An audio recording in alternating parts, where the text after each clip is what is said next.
करते हैं तो रेटिनोस्कोप होता क्या है। तो रेटिनोस्कोप हमारा क्या होता है, ऑब्जेक्टिव मेथड होता है जिससे हम लोग पेशेंट की आई की ऑप्टिकल पावर को मेजर करते हैं। ठीक है, रेटिनोस्कोप से हमें पता चलता है पेशेंट का आई में कितना रिफ्लेक्टिव एरर है, उसके थ्रू हम लोग निकाल सकते हैं कि हाँ पेशेंट की आई में इतनी पावर है।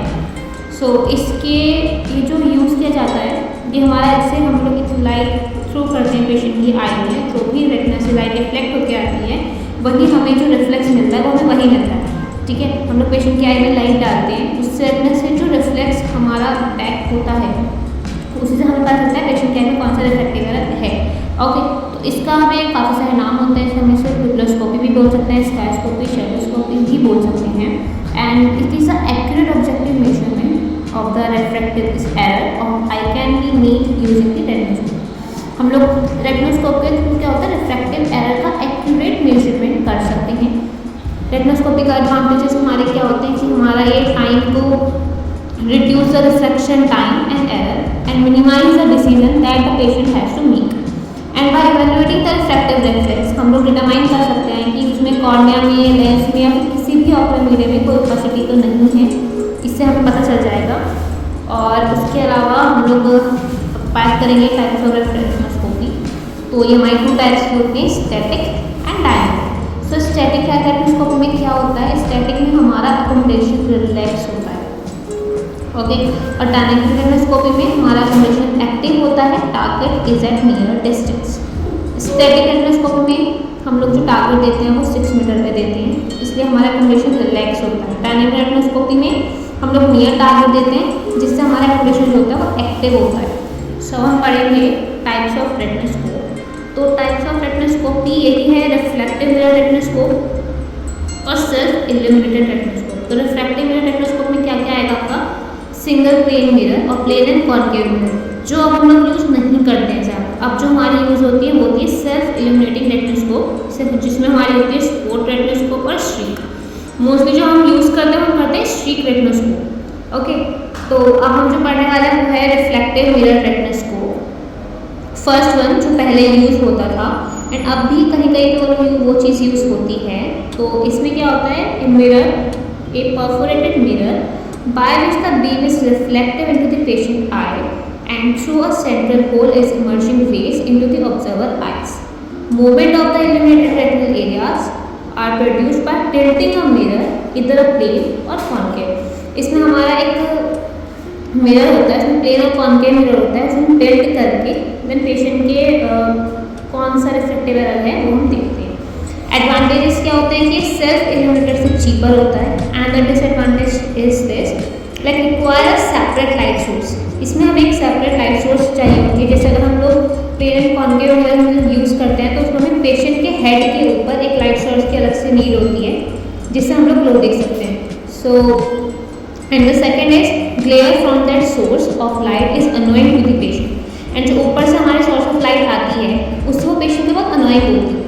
Okay, to check the axis and amount of cylinder is difficult. उसमें हमारा प्लेन और कॉन्केव मिरर होता है तो उससे क्या होता है, हमें सिलेंडर की एक्सेस निकालने में उसकी पावर निकालने में बहुत डिफिकल्टी होती है।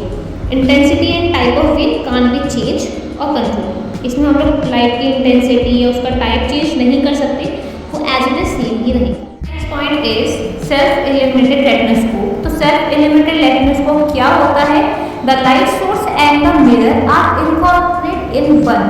जो हम लोग अब रेटिनोस्कोप यूज़ करते हैं उसमें लाइट सोर्स और मिरर जो होता है एक दूसरे से इनकॉर्पोरेट होता है। ठीक है, हम लोग रेटिनोस्कोप को ऑन करते हैं, लाइट हमारे पेशेंट के आई में जाती है तो रिफ्लेक्ट होकर आती है, हम उसे पता चलता है रिफ्लेक्टिव क्या है, उससे हम लोग स्फेरिकल और सिलेंड्रिकल दोनों पावर निकाल सकते हैं। ठीक है, streak light source is linear, okay, uncoiled filament and spot light source is projected round. And the streak retinoscope is the modern retinoscope differ from the simple instrument। जो हमारे पहले यूज होते थे उनसे हमारी जो मॉडर्न रेटिनोस्कोप है ये अलग है and described in two respects। It incorporate a concave mirror in addition to the plane mirror। इसमें क्या होता है, हमारा प्लेन मिरर भी होता है, कॉन्केव मिरर भी होता है, जिससे हम लोग पेशेंट का रिफ्रैक्टिव पावर निकालते हैं। ठीक है, the light source is in the form of a streak rather than A spot. इसमें क्या होती है, हमारी जो लाइट सोर्स होती है वो एक स्पॉट की तरह नहीं होती, वो एक स्ट्रीक में होती है। ठीक है। तो जो part of retinoscope head is the projecting system, observation system, ठीक है, एंड मैकेनिकल सिस्टम। तो हमारा जो होता है प्रोजेक्टिव सिस्टम में हमारा क्या क्या होता है, हमारा लाइट सोर्स होता है, कंडेंसिंग लेंस होता है, mirror, focusing sleeve and current source. और ऑब्जर्वेशन सिस्टम होता है peephole and mirror. The mirror have an optical aperture, the central silvering of the mirror is absent and some models are a semi silver surface to accomplish the same purpose.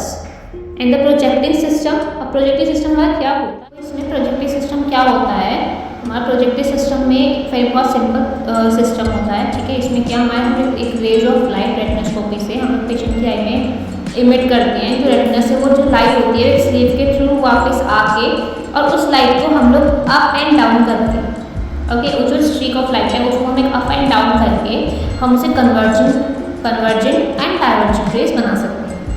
Handing क्या होता है, जब patient की retinoscopy करेंगे तो हम right I retinoscopy करें तो हमें रेटिनोस्कोप कौन सा राइट हैंड में होल्ड करना है, लेफ्ट आई करेंगे तो लेफ्ट आई में होल्ड करना है, बोथ आईज ओपन रखनी है एंड लाइट जो होगी वो थोड़ी लाइट हमने कम रखनी है और हमें पेशेंट को बोलना है उससे सामने फोकस करवाना है 6 मीटर डिस्टेंस।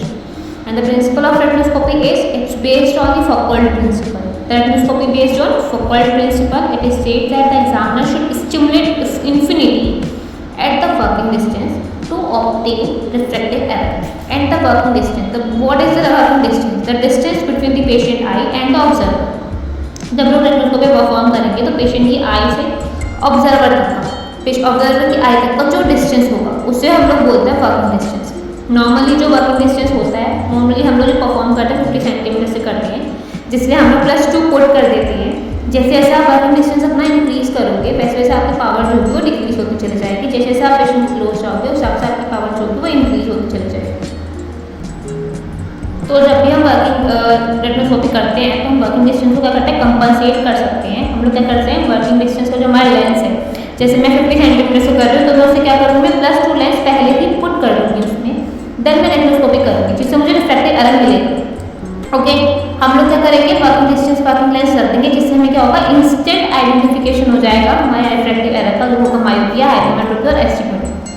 फिक्सेशन टारगेट क्या होगा, the target give to the patient should be 6/60 in Snellen star.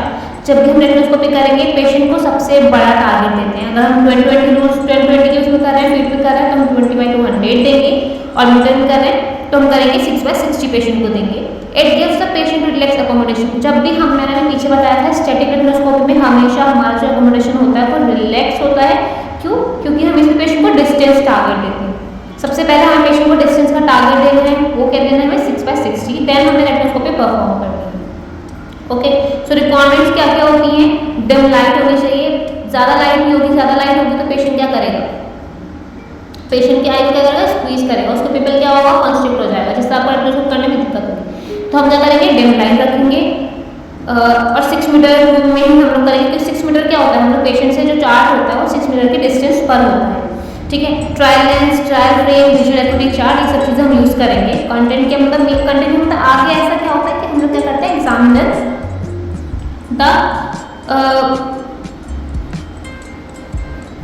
हम लोग मेन क्या क्या करते हैं, सबसे पहले हम क्या करेंगे, एग्जामिन करेंगे सारी फैमिली मेजरमेंट को हम लोग क्या करें, एग्जामिन कर लेते हैं 90, 180, 45 एंड 135 डिग्री बिना किसी लेंस के। हम पहले हम क्या करेंगे, रेटिनोस्कोप लेंगे, पेशेंट को सामने बैठाएंगे, हम बिना कोई भी लेंस पुट किए, कोई भी वर्किंग डिस्टेंस लेंस पुट किए, हम पहले 90, 180, 45, 135 डिग्री पर देखेंगे, ठीक है, कौन सा मूवमेंट हमें दिख रहा है। देन हम अपना वर्किंग डिस्टेंस पुट करेंगे, जो भी हमें रिफ्लेक्ट दिखेगा उसके अकॉर्डिंग हम लोग क्या करेंगे, अपना लेंस पुट करेंगे एंड देन न्यूट्रलाइज करेंगे, ठीक है। जो पॉसिबल हमें रिफ्लेक्स कौन कौन से दिखते हैं, हमें दिखता है with motion and against movement. With movement क्या होगा, पेशेंट इज हाइड्रोपिक, इमेट्रोपिक और मायोपिक, लेस देन डायरेक्टिक value of the working distance. Against movement patient myopia is greater than डायरेक्टिक power of accommodation. Neutrality is patient myopia is equivalent to the डायरेक्टिक power of working distance. आपको क्या करना है, जब भी आप लोग अपना कोई भी वर्किंग डिस्टेंस उसमें पुट कर दोगे, तो पुट करने के बाद आपको देखना है कि कौन सा मूवमेंट आ रहा है। आप इस चीज़ को बाद में छोड़ो, आप सुबह में देखना, सबसे पहले हमें देखना है कौन सा मूवमेंट आ रहा है, देन हम उसे न्यूट्रलाइज करेंगे, ठीक है। आप उसे न्यूट्रलाइज करो सबसे इजी टेक्निक यही होती है, आप वर्किंग डिस्टेंस पुट करो देन उसे न्यूट्रलाइज करो, आपको डायरेक्ट पावर मिल जाएगी। कभी कभी क्या होता है, हम लोग कंफ्यूज हो जाते हैं, वर्किंग डिस्टेंस नहीं रखते हैं और उसके बाद हम लोग न्यूट्रलाइज करते रहते हैं, तो उसमें डिडक्ट करना पड़ता है, तो उसमें थोड़ी कन्फ्यूजन भी हो जाती है। आपको क्या करना है, पहले वर्किंग डिस्टेंस रखना है, देन हम उसे न्यूट्रलाइज कर दें। उससे हम पता चलेगा पेशेंट मायोपिक है, हाइपरमेट्रोपिक है या फिर emmetropic. Okay, so the movement is, अगर पेशेंट हमारा मायोपिक है तो हमें क्या मिलेगा, अगेंस्ट मूवमेंट मिलेगा। हाइपरोपिक है तो विद मूवमेंट मिलेगा। इमेट्रोपिक है तो नो, कोई भी मूवमेंट नहीं मिलेगा, हमारा क्या होगा, न्यूट्रल हो जाएगा। ठीक है, मोशन क्या होगा, न्यूट्रल होगा। प्लेन मिरर रेटिनोस्कोप और स्ट्रिक, इसमें हमारा क्या होगा, प्रिंसिपल क्या है, this is based on the principal that white light is reflected from the by the mirror into the patient I. The direction in which the light will travel across the pupil depend upon the refractive status of the eye bone। ये जो हमारा principal है, ये हमारा main principal है। कभी भी आपको पूछा जाए रेटिनोस्कोपी का प्रिंसिपल क्या है, तो आपको यही लिखना है कि रेटिनोस्कोपी का principle is based on the focal principle and this is based on, आपको पूरा ये जो प्रिंसिपल है आपको उतार लेना है। ठीक है, जो भी लाइट हमारी आईज में रिफ्लेक्ट होती है मिरर के थ्रू, वो पेशेंट की वो जो लाइट हमारी वापस आ रही है, ठीक है, पिपल के थ्रू रिफ्लेक्ट करके, जो हमारे पिपल के थ्रू ट्रैवल करके जो हमारे पेशेंट आई रेटिना तक जा रही है, वो जो हमारी टैरो के आती है, हमें रिफ्रैक्टिव स्टेटस पर डिपेंड करती है। पेशेंट में जो भी रिफ्रैक्टिव स्टेटस होगा उसको तो हमें पता चलेगा कि विद मूवमेंट आ रहा है, अगेंस्ट मूवमेंट आ रहा है।